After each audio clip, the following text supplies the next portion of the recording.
biology and processes within biology I find completely fascinating. What I think is amazing is that most of it's invisible. I love the idea of trying to make visible something that is invisible. Janet Laurence is an eco-magician, so to speak. Much like some of the scientific processes Janet replicates in making her work, she transforms ordinary spaces into immersive worlds, delving deep into our human relationship to nature and vice versa. I think that process of making visible what's invisible is a really huge thing, and something that art can do also, that can take those, whether like secrets in science, environmental sciences in particular for me, and trying to create ways of seeing it and imagining it, and trying to metaphorically also use a lot of those processes as ideas for bigger projects. Janet's been creating bio-inspired work for more than 25 years. Her early projects stemmed from a fascination with alchemy, an ancient philosophical process of changing base matter into precious objects. She says the process for creating her work has changed over time, but it's remained dependent on the science behind the matter or materials she's working with. I think my process has changed enormously over the years as my concerns have shifted, I think, in my work too. When I was originally starting to make art, funnily enough, I was drawing directly from nature. And then I needed some framework to talk about this relationship to nature. And I chose alchemy as a language of matter, and finding meaning for matter and philosophical meaning for matter.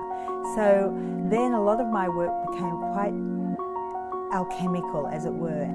And when I was working like that, I was working very, very directly in my studio in quite an experimental way, like a kind of mad scientist in a funny way. I'd try different materials against one another, with one another. I'd evoke sort of certain sort of sensation using certain materials, and so I just tried to present this world of matter in a way. Glass, lead, ash, wax, fur, minerals, and a bunch of other unconventional materials make up Janet's toolbox.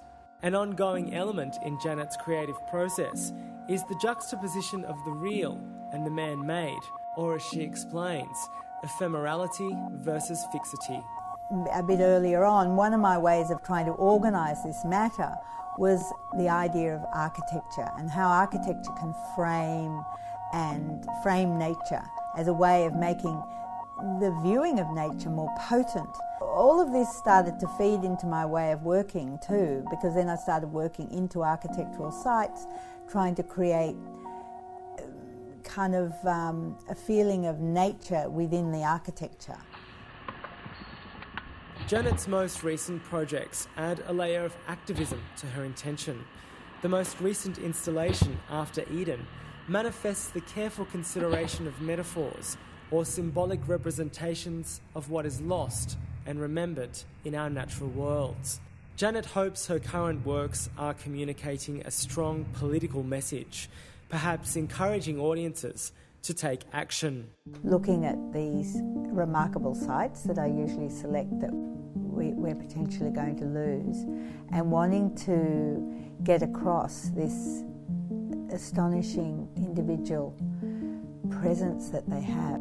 What is fragile, what is potentially going to be lost, what happens to creatures that live there, what happens to plants. I feel an urgency about speaking about certain things that perhaps before I was less impatient to address. And I do hope my work can bring that care, bring that empathy.